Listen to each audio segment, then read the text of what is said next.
Assalamualaikum warahmatullahi wabarakatuh. Waalaikumsalam warahmatullahi wabarakatuh. Bapak-bapak, ibu-ibu, saudara-saudara kaum muslimin rahimakumullah. Setiap orang menginginkan kebahagiaan dan tidak seorang pun menginginkan kesengsaraan dalam kehidupan ini. Namun nyatanya tidak setiap orang yang ingin bahagia mengetahui jalan yang harus ditempuhnya untuk sampai kepada kebahagiaan itu. Maka pada kesempatan pertemuan kali ini saya ingin menyampaikan sebuah hadis dari junjungan kita baginda Nabi besar Muhammad sallallahu alaihi wasallam yang termuat dalam kitab Mukhtarul Ahadits An-Nabawiyah, di mana beliau bersabda, arba'un min sa'adatil mar'i. Ada 4 perkara yang merupakan tanda dari orang bahagia. Saya mau tanya, di antara saudara-saudara yang hadir di sini, apa ada yang kepengen jadi orang sengsara? Ya. Seluruhnya tentu ingin mendapatkan kebahagiaan. Maka menurut resep dari Nabi kita, tanda orang bahagia itu 4. Jadi kalau saudara ingin bahagia harus mempunyai 4 perkara ini. Yang pertama, orang bahagia itu kata Nabi, darun wasi'un. Punya rumah biar bagus asal gede. Enak ngaturnya. Daripada sudah punya rumah kecil, adanya di pinggir kali, gubuk, kalau hujan bocor, miring lagi, kiamat. Loh, kalau gitu Islam materialis dong. Hadis ini boleh diartikan dengan makna hakiki, arti yang sebenarnya. Boleh diartikan dengan makna majazi, arti kiasan. Kalau dia diartikan dengan arti kias, maka yang dimaksud darun wasi'un ay qalbun wasi'un. Rumah yang luas tidak lain daripada hati yang lapang. Karena di situ kunci kebahagiaan yang sebenarnya. Walaupun kita cuma tinggal di petak berukuran 2 kali 3 meter, kalau hati kita luas rasanya rumah itu. Tapi biar rumah kita halamannya saja puluhan ribu hektar, ada kolam renangnya, kamar tidurnya tidak lagi terhitung. Kalau hati yang menempati rumah itu sempit, maka akan terasa sempit jugalah rumah itu. Tempat bergantungnya tidak lain adalah hati. Marilah kita mencoba melihat berbagai pandangan orang tentang bahagia ini. Ada orang menyangka bahwa bahagia itu kalau dia mendapatkan harta yang sebanyak-banyaknya. Siapa yang banyak harta, dialah raja. Apa yang dia mau, seluruhnya bisa dibeli. Keamanannya, dia bisa menyewa petugas. Seluruh fasilitas untuk menyenangkan kehidupannya bisa dibeli. Pendeknya, hartalah segala-galanya dalam kehidupan. Sampai ada pepatah mengatakan, innad darahima fil amakini kulliha taksur rijala mahabatan wa jalala. Sesungguhnya harta, dinar, dirham, uang di mana-mana selalu bikin hebat orang yang memilikinya. Coba lihat, orang yang punya duit sama yang enggak punya duit, jangan gaya hidupnya, gaya jalannya aja lain. Wahia lisanun liman arada fasahatan, wahia silahun liman arada qitala. Uang adalah senjata yang paling ampuh bagi orang yang mau pergi perang, dan lidah yang paling fasih bagi orang yang mau bicara. Kalau bicara dengan lidah macet, cobalah bicara dengan harta, lancar. Sampai ada pepatah demikian, segalanya bisa diatur dengan harta. Maka di kalangan orang yang berpandangan semacam itu, seluruh kegiatan hidupnya hanya terfokus kepada bagaimana mengumpulkan harta yang sebanyak-banyaknya. Tidak peduli halal haram, tidak kenal sore pagi siang dan malam, tidak sempat sujud, jauh dari agama, jauh dari kehidupan yang bersifat ruhaniyah, jauh dari Allah dan sebagainya, sampai dalam Al-Quran dikelompokkan dalam kelompok yang dinamakan lumazah. Allazi jama'a malahu wa addadah yahsabu anna malahu akhladah. Mereka mengumpul-ngumpulkan harta sebanyak-banyaknya dan menyangka bahwa harta yang banyak itu dapat mengekalkan hidupnya, mengekalkan kekayaannya, mengekalkan kebahagiaannya. Saudara hadirin yang berbahagia, kalau pandangan hidup ini benar, artinya kalau harta memang merupakan satu-satunya hal yang dapat membuat orang bahagia, tentu di rumah mewah tidak akan pernah ada tangis derita. Tentu di satu tempat di mana fasilitas hidup serba menunjang tidak ada yang namanya penderitaan. Tapi suka dan duka, sedih dan gembira, senyum dan tawa adalah milik setiap orang, baik dia punya harta maupun dia tidak punya harta. Nyatalah bahwa harta semata-mata bukan merupakan jaminan bahwa orang akan bahagia, walaupun tanpa harta orang sulit untuk bahagia. Saya mau cerita, ada orang super kaya, namanya Aristotle Onesius, raja tanker Yunani. Dia punya kapal tanker saja konon sampai 11 banyaknya. Punya perusahaan penerbangan yang disebut Olympic Airlines. Punya hotel di berbagai kota besar di dunia ini, sejak dari New York, London, Paris, Rome dan sebagainya. Bahkan punya pulau yang dia namakan Pulau Scorpio. Ini kan namanya sudah kaya nggak tanggung-tanggung, punya pulau. Nah, dia punya 2 orang anak, yang satu laki-laki namanya Alexander, yang satu perempuan namanya Maria Onesius. Seluruh harapannya tertumpah kepada anak lakinya Alexander ini, yang akan meneruskan usahanya, meneruskan kekayaannya, meneruskan dinastinya. Apa yang terjadi? Ternyata anak yang dia harapkan yang bernama Alexander ini mati muda dalam kecelakaan pada waktu dia olahraga. Apa olahraganya? Namanya olahraga anak orang kaya, golongan jet set. Olahraganya olahraga pesawat terbang. Jatuh, ya nggak kapungut, habis mati. Tinggal satu anak perempuannya, Maria Onesius. Tapi anak perempuan ini juga malah urakan. Terakhir dia pacaran, bahkan kemudian kawin sama orang Rusia. Rupanya Aristotle Onesius ini broken. Kekayaannya yang berlimpah ruah, perusahaannya yang begitu banyak, siapa yang akan meneruskan? Siapa yang akan menggantikan? Sampai kemudian dia mengurung diri di Pulau Scorpio dan mati di sana secara mengenaskan. Seorang multi jutawan, seorang yang super kaya, mati menyendiri di pulau sepi. Ibarat kata pepatah, anak ayam mati di lumbung.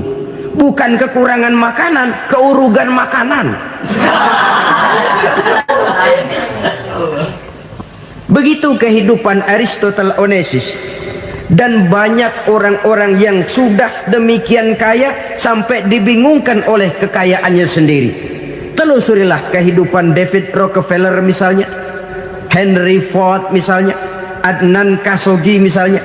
Multi jutawan yang kadang-kadang dibuat keder oleh kekayaannya sendiri. Pantas ketika Imam Ali ditawarkan orang, "Ya Ali, kalau kepadamu disuruh pilih ilmu atau harta, kau pilih mana?" Ya jelas pilih ilmu dong. Kenapa? Pertama, ilmu kalau kita berikan kepada orang lain tambah. Tapi harta kalau kita berikan kepada orang lain kurang. Saudara punya uang 10.000, dibagi orang 5.000, jelas uang saudara berkurang. Tapi saudara punya ilmu, diberikan kepada orang lain bisa, saudara pun makin mantap.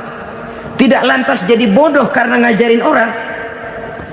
Saudara bisa Fatihah lalu mengajarkan orang Fatihah, orang bisa, saudara pun makin hafal. Tidak lantas setelah diajarin orang ilmunya hilang. Begitu datang dia minta orang tolong ajarin saya Fatihah. Udah habis, nggak ada.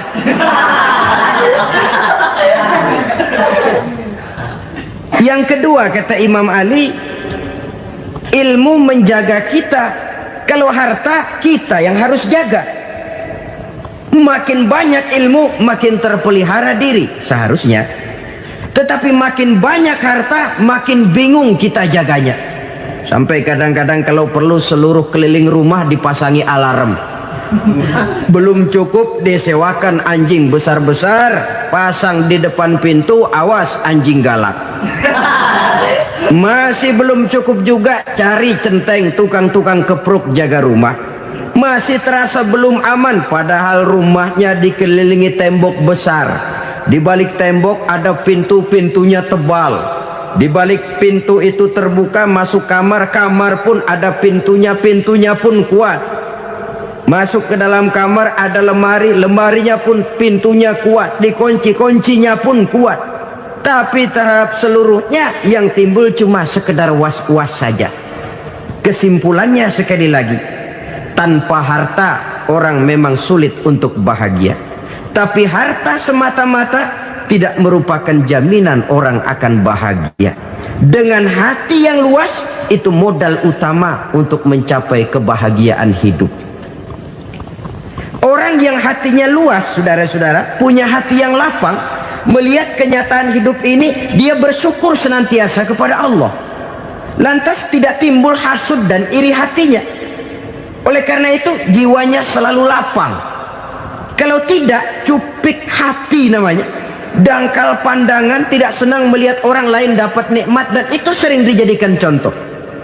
Kalau orang yang lapang dada, dia lihat tetangganya beli TV baru, dia berkata, alhamdulillah ya, tetangga kita beli TV, mudah-mudahan kita bisa ikut nonton.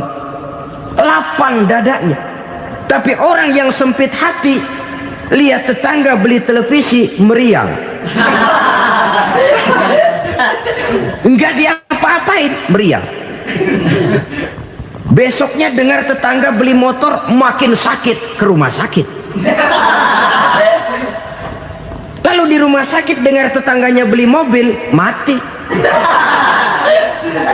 Disiksa oleh perasaannya sendiri.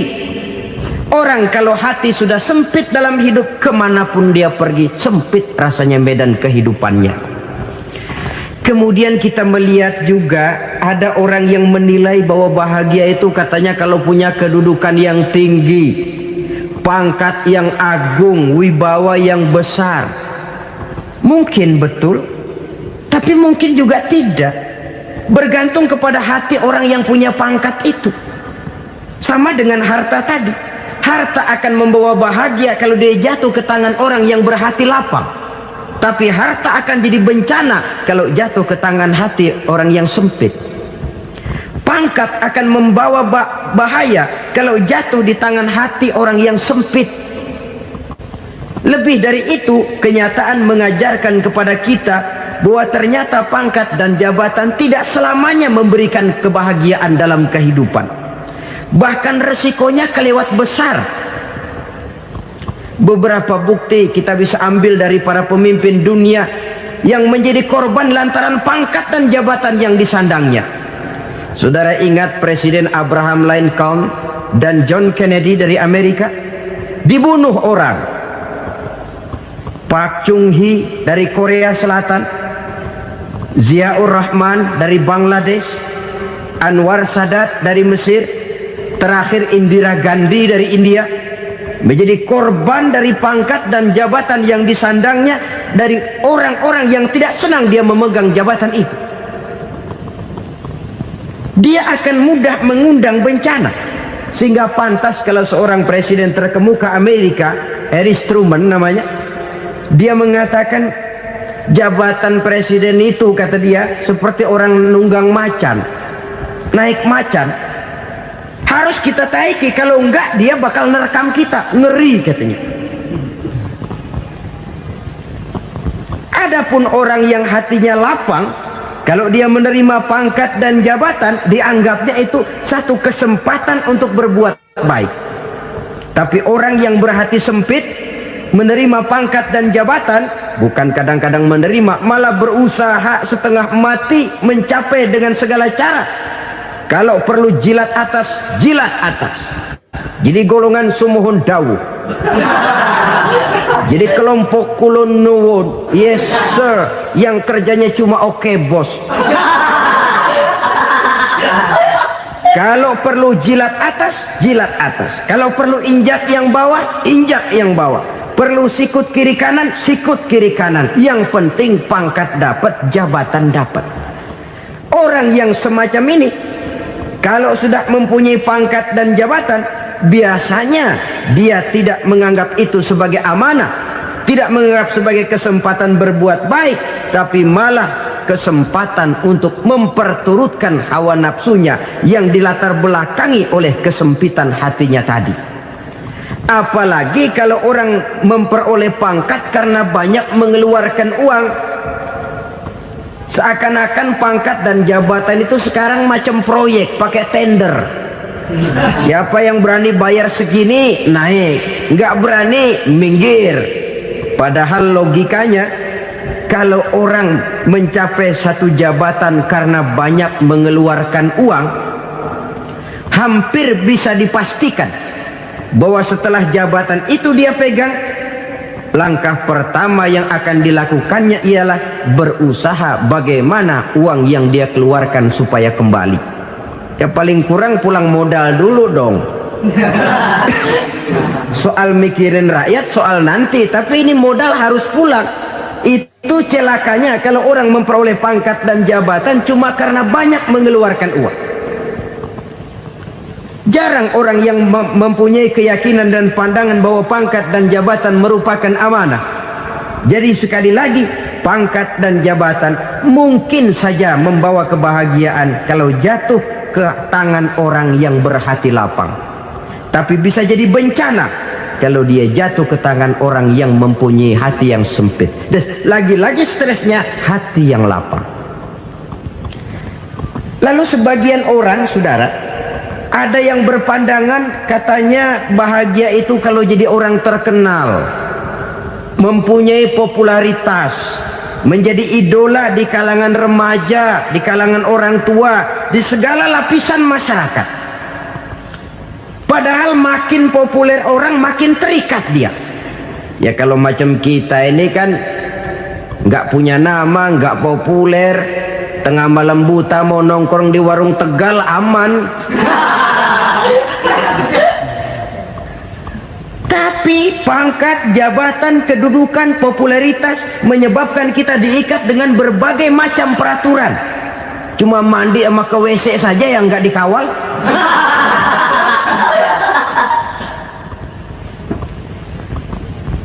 Benarkah popularitas, ketenaran membawa kebahagiaan?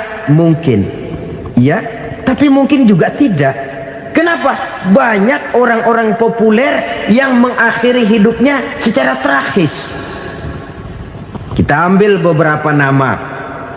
Di Amerika tahun 60-an ada bintang seksi paling terkenal yang dijuluki sex bomb, bom seksi. Sampai sekarang jadi legenda, namanya Marilyn Monroe. Singkatan doublenya itu inisialnya MM, Marilyn Monroe. Terkenal top sampai dia mati tahun 62, namanya sekarang masih saja dibicarakan orang. Kenapa dia bunuh diri? Tidak punya hartakah dia? Banyak. Kurang populerkah dia? Seluruh dunia mengenalnya. Sejak rakyat kecil sampai pejabat tinggi dia punya hubungan. Kenapa? Jenuh. Dia terlahir dalam keadaan yatim. Setelah itu tidak lama dia berangkat remaja, ibunya meninggal, pindah dari wanita asuh ke wanita asuh sampai 12 orang ibu angkatnya. Dan kekecewaan yang paling parah, setiap laki-laki yang dekat dengannya hanya seperti kapal berlabuh, datang dan pergi silih berganti. Padahal dia merindukan seseorang yang bisa melindungi hidupnya. Dia rindukan itu dan dia tidak pernah menemukan. Itu yang akhirnya menyebabkan dia minum pil tidur kelewat dosis, Minum obat tidur kebanyakan, ya tidur terus sampai sekarang.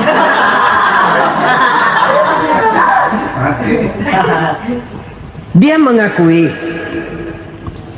saya telah memiliki ketenaran, tapi saya tidak pernah hidup dalam ketenaran itu. Saya pandai main sandiwara, tapi saya ingin hidup dalam alam yang real sebagaimana umumnya orang. Itu yang dia rindukan. Menyusul jejak yang namanya Marilyn Monroe ini, Billie Holiday, saudara kenal tentu, di rumah sakit dirawat. Dia juga minum obat overdosis, mati lagi. Jimi Hendrix minum obat tidur overdosis kelewat batas, mati lagi. Lalu yang menghanyutkan diri di danau, Janis Joplin dan Brian Jones. Ini orang-orang populer, orang-orang terkemuka yang mengakhiri hidup secara tragis, bukan karena tidak terkenal, mungkin karena sudah saking terkenalnya. Contoh paling belakangan, Bruce Lee. Wah, ini tukang-tukang kepruk tentu kenal siapa dia. Sampai sekarang pun tabir kematiannya masih merupakan misteri. Dan yang masih hidup juga menunjukkan gejala yang aneh. Michael Jackson, rumahnya di Beverly Hills itu dijaga sedemikian rupa, dan dia selalu curiga kepada setiap makanan harus steril, bersih dari segala macam kimia. Kemana dia pergi, itu tukang-tukang kepruk sudah selalu menjaga dan mengawal, dan dia seakan takut menunjukkan mukanya yang asli. Hingga kalau tampil ke tengah di luar show, dia kadang memakai pakaian yang tidak menunjukkan dia yang sebenarnya, takut dikenali orang. Ternyata popularitas sering jadi momok yang meracuni kehidupan manusia. Oleh karena itu, benarlah junjungan kita pada saat beliau mengajarkan orang akan bahagia kalau dia mempunyai hati yang lapang. Nah, sekarang masalahnya untuk mendapatkan hati yang lapang, caranya bagaimana? Kita kembali kepada konsep Quran. Allah mengajarkan, ala inna bi dzikrillahi tatmainnul qulub. Ketahuilah bahwa dengan banyak mengingat Allah, hati akan tenang, jiwa akan lapang. Dengan kata lain, dekat dengan agama, merasakan kehadiran Allah dekat dalam hidup, itu muara pertama untuk mencapai hati yang lapang. Ala inna bi dzikrillahi tatmainnul qulub. Jangan macam orang sekarang ingin mendapatkan ketenangan lalu tapak di puncak gunung, di gua-gua, di tempat sepi. Iyalah kalau nggak ada ular. Kalau tergigit ular berbisa, ketenangan belum, mati jelas itu. Islam positif untuk mendapatkan ketenangan. Ala inna bi dzikrillahi tatmainnul qulubi. Bahwa ketahuilah bahwa dengan banyak mengingat Allah, hati akan tenang, jiwa akan lapang, nuansa pikiran akan luas. Karena yang namanya bahagia ada dimanapun manusia berada. Di kampung ada bahagia, di kota ada bahagia, di ngarai, di lembah, di gunung, di hutan, di lautan, di angkasa luar, dimanapun bahagia itu ada kalau kita bermodalkan hati yang lapang ini.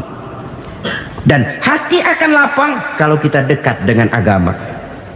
Dekat dengan harta buat sementara hati mungkin tenang, tapi ketenangan yang relatif dan temporer. Apalagi orang tiap kali tambah harta, tiap kali tambah rencana, itu wajar. Mungkin sebelumnya saudara berpikir, kalau punya duit 5.000 enak nih. Begitu punya duit 5.000, aduh sayang kalau 10.000 aja. Tiap kali tambah harta, tiap kali lain rencana. Makin banyak rencana, makin menjauhkan kita dari yang namanya ketenangan. Padahal ketenangan merupakan unsur utama untuk mencapai bahagia. Dan ketenangan itu bermuara dalam hati manusia. Tengoklah kehidupan ini. Orang yang banyak harta dengan orang miskin, berbedakah rasa sakit yang mereka tanggungkan? Rasanya tidak. Walaupun si kaya tidur di kasur empuk berselimutkan sutra mahal, sementara si miskin meringkuk di balai bambu yang keras dan kasar. Apabila maut datang, dia juga tidak pernah pilih bulu. Maut datang menjemput si kaya di singgasana keemasannya, dikelilingi oleh para pengasuh, dayang dan inang serta para pengawal. Dan maut pun datang menjemput si miskin papa, sehingga ia tergelepar di tepian jalan. Kedua-duanya bernama mati. Kalau nyata bahwa sakit yang ditanggung si kaya tidak beda dengan sakit yang ditanggung si miskin, bukan harta semata yang membuat orang bahagia. Hati yang tenang, jiwa yang lapang penuh kedamaian karena banyak berzikir dan mengingat Allah, itu merupakan modal utama untuk mencapai sesuatu yang bernama bahagia.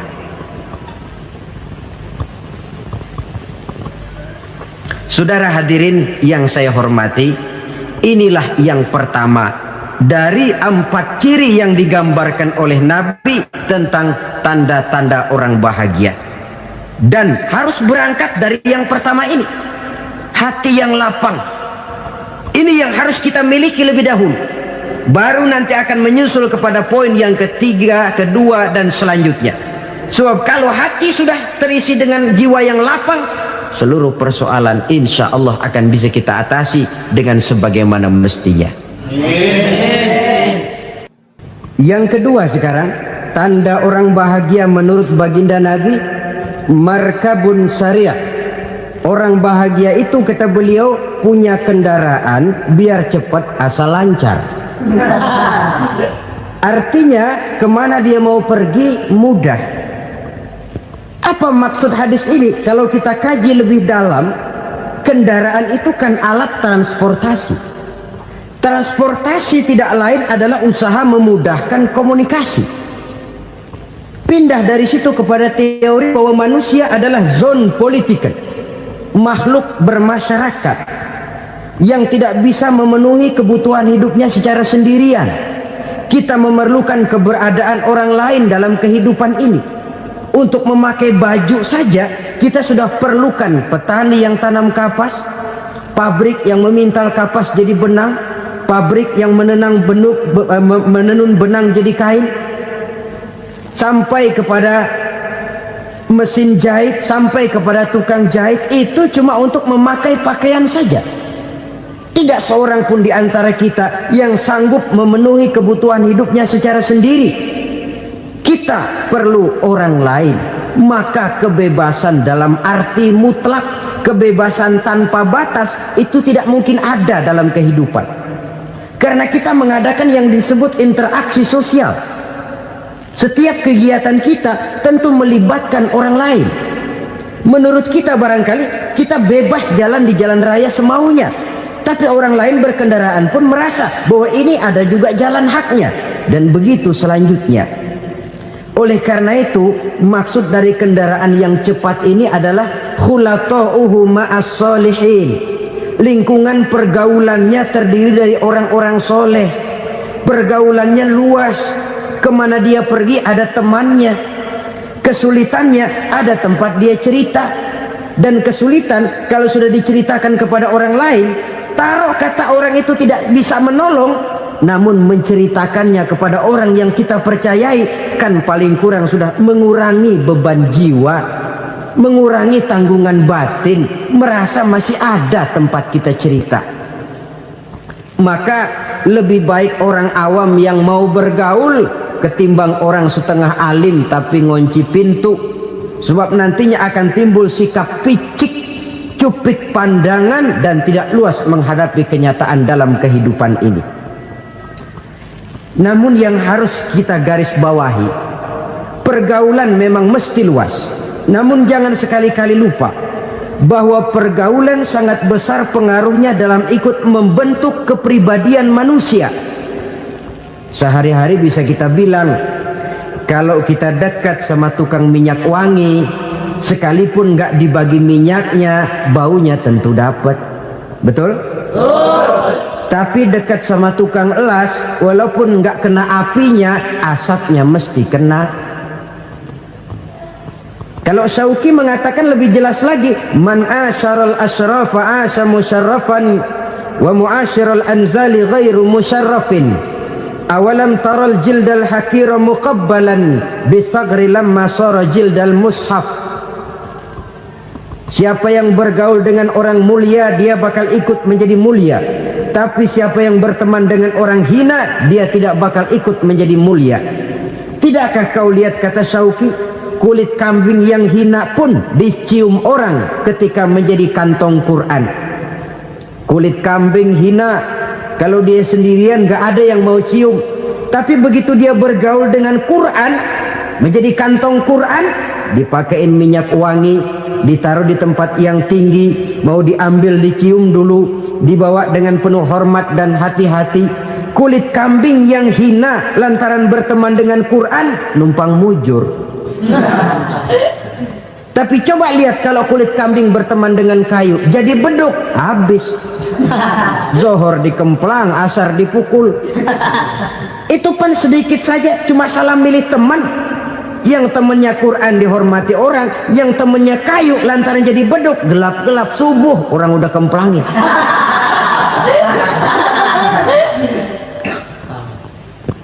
Maka terutama kepada adik-adik remaja yang masih mencari identitas diri, yang ibarat kaset masih kaset kosong, mudah diisi oleh apapun, pandai-pandailah memilih teman dalam bergaul.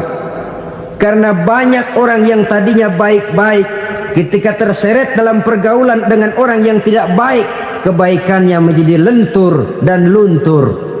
Tapi berapa banyak bajingan-bajingan tengik, orang-orang yang berlumur noda dan dosa, tiap hari melakukan maksiat, namun bergaul dengan orang yang baik-baik, pada akhirnya sedikit demi sedikit beringsut dan berangsur dia terbiasa mengikuti kebaikan-kebaikan. Saya tekankan ini kepada remaja karena mereka masih mencari identitas diri. Apa yang mereka lihat mereka mau, apa yang mereka dengar mereka ingin tahu. Coba lihat kehidupan remaja. Pulang nonton film Rambo, pengen jadi Rambo, gagah, maunya belekai melulu. Pulang nonton film Superman, pengen bisa terbang. Pulang nonton India, nyanyi melulu. Wajar, mereka masih mencari identitas diri. Saya ini sebenarnya siapa? Lingkungan, pergaulan akan membentuk itu. Karena itu pandai-pandailah bergaul, karena ia sangat besar pengaruhnya dalam ikut membentuk kepribadian manusia. Apalagi sifat yang jelek lebih cepat menularnya ketimbang sifat yang baik. Sifat yang baik, watak yang soleh itu lambat sekali untuk menular. Tapi yang tidak baik, kan prosesnya mah kalau remaja biasanya mula-mula dengar. Karena dengar lalu pengen tahu, karena pengen tahu lalu ngeliatin, begitu ngeliatin kan pengen nyobain, setelah nyobain ketagihan. Nah, ini prosesnya. Yang namanya ganja, morfin, narkotik awalnya kan begitu.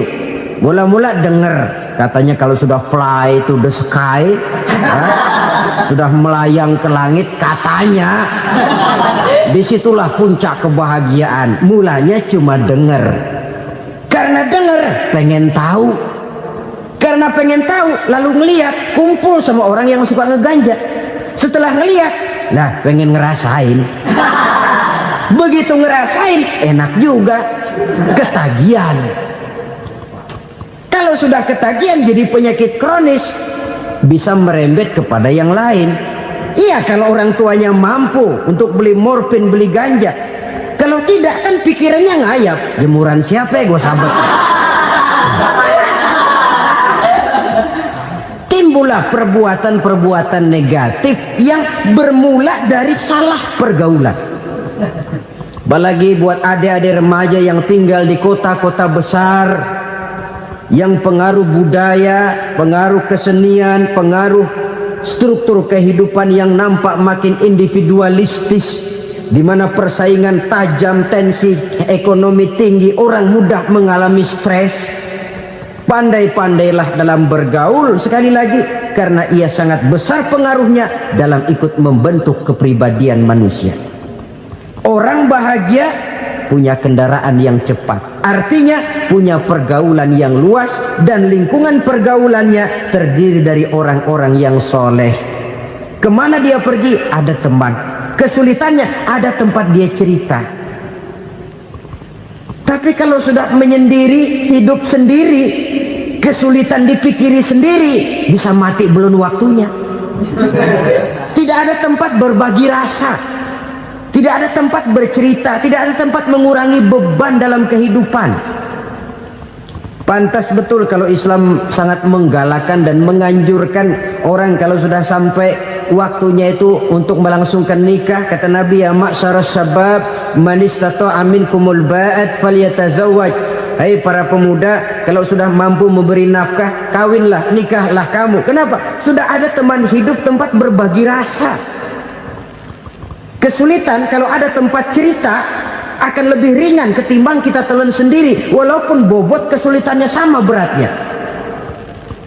Saudara-saudara kaum muslimin rahimakumullah, inilah ciri yang kedua, punya kendaraan biar cepat asal lancar. Kemana kita mau pergi gampang. Dengan kata lain, setelah hati yang luas, pergaulan yang luas. Dua. Yang ketiga sekarang, tanda orang bahagia itu menurut Nabi, misbahun mudhi'un, punya lampu yang terang. Oh, itu enggak problem. Sekarang sudah zamannya listrik masuk desa, Pak. Lampu sudah terang semua. Betul, kalau itu yang dimaksud. Tapi tidak cuma itu. Karena lampu yang dimaksud di sini, lampu yang akan menerangi seluruh perjalanan hidup. Dan perjalanan hidup itu sudah dimulai sejak kita terlahir ke alam ini, sampai masuk ke alam barzah, kumpul di padang mahsyar, sampai ke akhirat. Lampu yang menerangi itu yang diperlukan. Kalau lampu, katakanlah yang paling top sekarang kan lampu jenis Mercury. Taruhlah itu di rumah kita, dia cuma menerangi rumah kita, menerangi hati pun tidak sanggup. Bila kita masuk ke alam barzah, alam kubur, sanggupkah si Mercury yang begitu terang menerangi alam barzah kita? Tidak sanggup lagi. Sanggupkah lampu yang ratusan watt, bahkan puluhan ribu watt menerangi kehidupan di padang mahsyar? Tidak akan sanggup lagi. Kalau demikian, yang dimaksud lampu yang terang di sini apa? Tidak lain amal soleh, kebajikan yang kita lakukan dalam hidup. Itu yang akan jadi lampu penerang. Di dunia nama kita akan terang, jasad kita boleh hancur terkubur tanah, tapi nama kita akan dikenang orang. Begitulah kalau orang meninggalkan kebajikan dalam hidup seperti sekarang. Ribuan orang tiap saat berziarah ke kubur Imam Syafi'i, ke kubur Imam Malik, ke kubur Imam Ghazali, ke kubur orang yang baik-baik, orang yang soleh-soleh. Kebajikannya yang ditinggalkan, yang mengukir namanya dengan tinta emas. Sehingga saudara sudah terbaring di alam kubur, orang lewat, Allah, ini kuburannya Fulan bin Fulan, dulu ini kebaikannya Masya Allah, saya ikut merasakan. Mari kita mampir sebentar, kita Fatihah. Mohon disampaikan Allah pahalanya kepada almarhum. Al-Fatihah. Itu kalau orang baik-baik. Lalu saudara tanya, Pak, orang mati dikirimin Fatihah apa nyampe pahalanya? Saya jawab, kalau saudara nggak percaya, mati dulu dah. Nanti saya Fatihain, tungguin di sana. Umpama nggak sampai, balik lagi kemari. Sekarang ini kan maunya otak-otakan saja. Kalau nggak masuk otak, nggak percaya. Padahal alam gaib itu nggak bisa diotak-otakin. Sama saja dengan saudara pernah dengar cerita kapal Tampo Mas tenggelam kan? Pernah nggak? Di mana? Ya, di laut Masalembo. Begitu ke Tampo Mas tenggelam, ratusan penumpang itu terjun ke laut, dipermainkan gelombang, berjuang menghadapi maut itu. Orang lagi timbul tenggelam di lautan, dihantam ombak, kita tengokin pakai helikopter. Pak, lagi timbul tenggelam ya? Iya, tolongin, tolongin. Jangan khawatir Pak, nih saya kirim intan Pak, harganya 10 juta. Kira-kira orang yang timbul tenggelam di laut seneng nggak? Tidak. Kan mahal toh intan 10 juta. Kenapa dia nggak senang? Karena intan 10 juta dalam kondisi seperti itu tidak sanggup menyelamatkan dia. Dia akan girang kalau dikirimin ban mobil bekas, dikirimin papan terentang atau bambu. Intan yang 10 juta dia nggak girang. Ban mobil bekas yang 1000 perak, tuh pegang, itu yang dia girang betul. Inilah sebabnya Nabi berkata, mal mayyitu fi qabrihi illa kal ghariqil mutaghawwis. Orang yang meninggal di alam kuburnya seperti orang timbul tenggelam di lautan. Yantaziru da'watan min ahli, menunggu doa dari keluarganya yang masih hidup. Duh, bapak saya sudah meninggal, saya sayang benar sama dia. Kirimin kulkas ke kuburannya Itu sama saja dengan tadi orang tenggelam di lautan dikirimi intan yang harganya 10 juta, tidak sampai. Begitulah kalau kebajikan yang kita tinggalkan dalam hidup, sudah mati pun kubur kita masih diziarahi orang. Tapi kalau jahat yang kita tinggalkan, boro-boro lah orang mau doa lewat dekat kuburan kita juga serem. Tuh bajingan no, dulu mati dipendem di situ tuh. Jangan lewat situ, ntar kesurupan, jangan. Lewat saja orang ngeri. Konon lagi membacakan Fatihah dan mengirimkan doa. Hidup pada hakikatnya adalah kesempatan untuk berbuat baik. Maka sekali kesempatan itu diberikan, manfaatkan dengan sebaiknya. Sebab kesempatan kedua tidak akan pernah ada. Kesempatan berbuat baik di sini, di akhirat sudah pembalasan namanya. Sekali kesempatan itu dicabut, dia tidak akan pernah dikembalikan lagi. Kata Iqbal, hidup tidak mundur ke belakang, Bung. Berhenti diinjak orang, mundur hancur. Tidak ada kata mundur dalam hidup ini. Berhenti diinjak orang, mundur kecebur. Tidak ada kata lain. Harus maju dalam kehidupan, dalam artian yang positif. Hidup adalah kesempatan untuk mengumpulkan kebajikan yang sebanyak-banyaknya. Di situ nilai daripada manusia. Sekarang ini memang nggak kelihatan kok, orang yang banyak pahala sama yang banyak dosa nggak kelihatan kok. Barangkali kalau habis bikin dosa palanya pada benjol, mungkin orang takut sama dosa. Tapi sekarang sama saja, orang yang banyak dosa dengan yang nggak banyak dosa jalan bareng dari belakang, sama, nggak kelihatan beda. Tapi ada waktunya di mana pahala memegang peranan, di mana dosa diperlihatkan. Sama saja kalau kita bawa mobil siang, lampu kan nggak begitu berfungsi. Apa lalu bilang, alah ini lampu berat-beratin, copot-copotin aja dah. Tidak perlu begitu. Kenapa? Pada satu saat malam senja akan datang. Bila matahari terbenam, senja pun datang, gelap mulai merayap, disitulah baru terasa perlunya lampu. Pahala begitu. Sekarang orang yang nggak ada pahalanya nggak kelihatan dalam kehidupan. Tapi pada satu saat senja kehidupan akan datang. Ajal merenggut nyawa, malam merayap, dan hidup mulai diliputi kegelapan di alam barzah. Dikala itu kalau nggak punya lampu, alangkah malangnya kita. Sebab amal yang baik, kata Nabi, di alam barzah itu akan diciptakan menjadi perempuan yang cantik menemani kita. Amal yang jahat akan menjadi orang yang paling jelek nemenin kita. Sudah di tempat gelap yang nemenin jelek.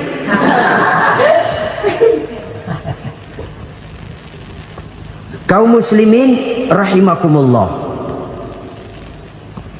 Kalau demikian masalahnya, tergantunglah kita pandai memanfaatkan waktu. Al-waktu kasayf, waktu itu cepat sekali. Yang namanya waktu itu tahu-tahu.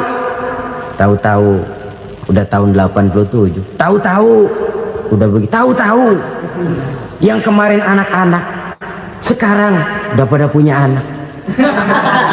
Tahu-tahu saja itu. Begitu cepat waktu berlalu.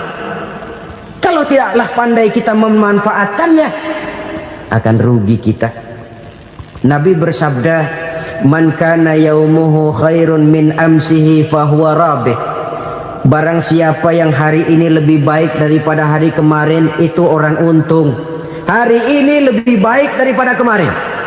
Bulan ini lebih baik dari bulan kemarin. Tahun ini lebih baik dari tahun kemarin. Itu orang yang beruntung. Tahun kemarin sembayangnya maghrib doang, sekarang udah tambah isya.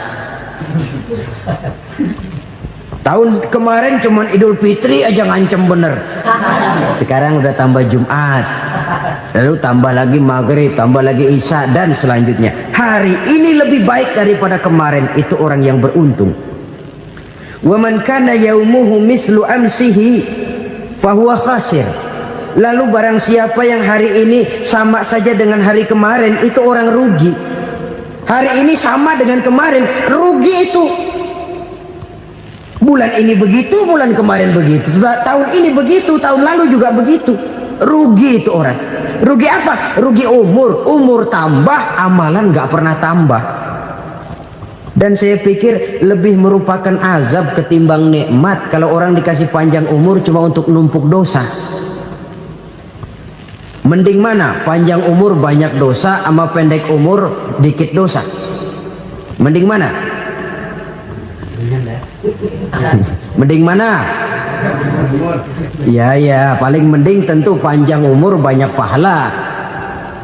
Tapi kalau tidak, sekali lagi, lebih merupakan azab ketimbang nikmat kalau orang diberikan panjang umur tapi cuma untuk sekedar menumpuk dosa.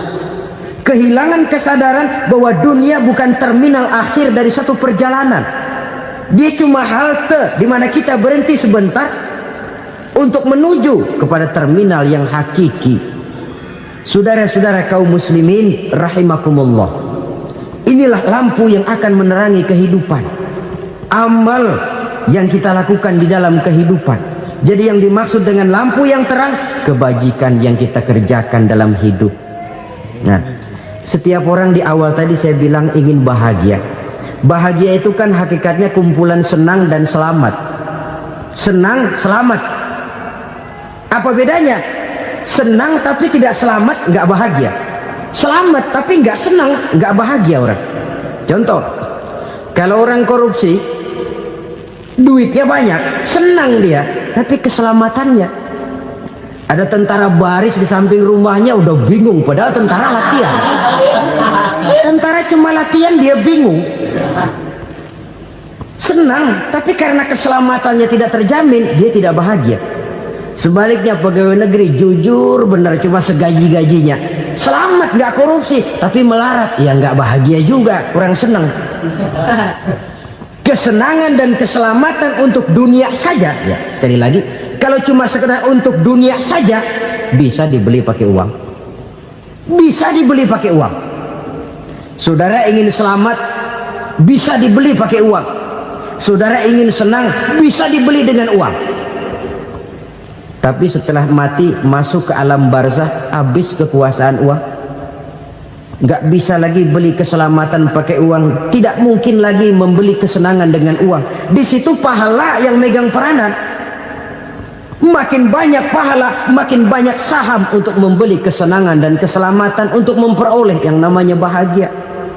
Dan jangan lupa loh, di alam barzah kita nggak sebentar, menunggu datangnya kiamat.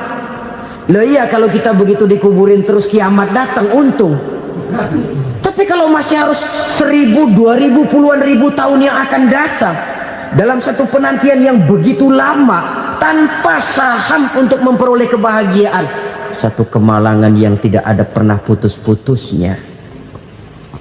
Janganlah tergelincir oleh kebahagiaan sebentar yang menipu dengan mengorbankan kebahagiaan hakiki yang berjangka panjang. Apa artinya senyum sejenak kalau harus ditebus dengan tangis seumur hidup? Biarlah kita minum jamu, pahit memang, getir memang, tapi kan besok badan sehat. Daripada sekarang minum sirup, manis memang, enak memang, tapi bibir pada jontor besoknya. Sirawan, batuk, nggak karu-karuan. Banyak orang tertipu oleh kesenangan yang sebentar. Padahal laisa kullu ma yalma'u zahaban. Belum tentu semua yang berkilat itu emas. Belum tentu semua yang gemerlap itu intan.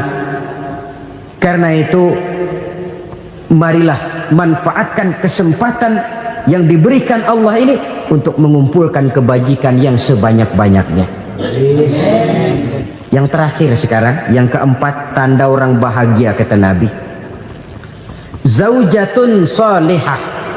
Orang bahagia itu tanda yang keempat kata Nabi, punya istri biar cakep asal taat. Sudah surga itu sudah. Cakep taat. Istri kayak gitu, kalau belum mati jangan dikuburin dulu.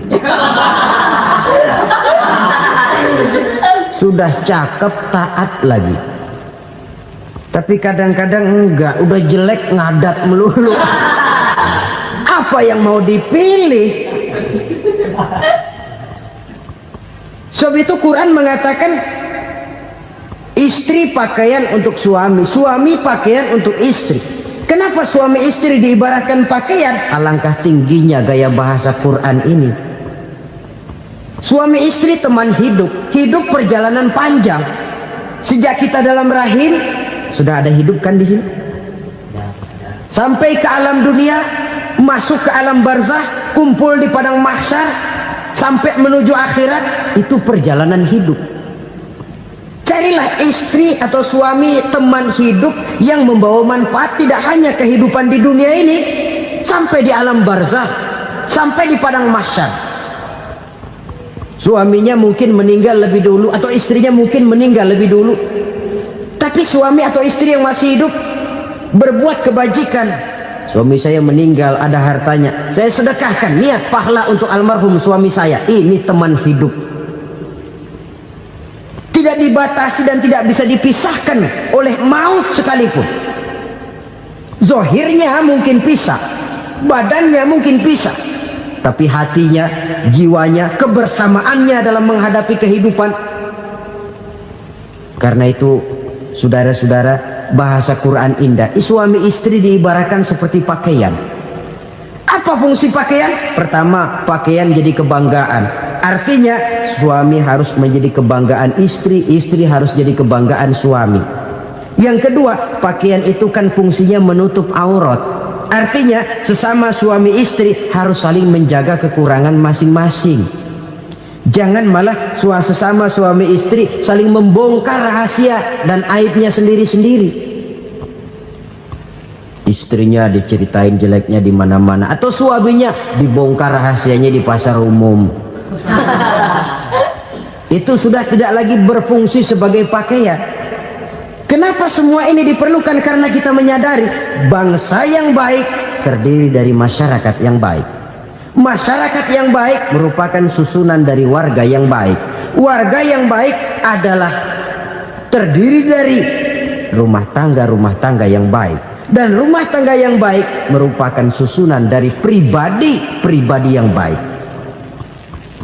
Dari situ langkah dimulai. Membangun satu bangsa yang baik diawali dengan membangun rumah tangga yang baik, dengan menciptakan pribadi-pribadi yang baik. Sehingga dari sini diharapkan berkembanglah nilai-nilai kebaikan.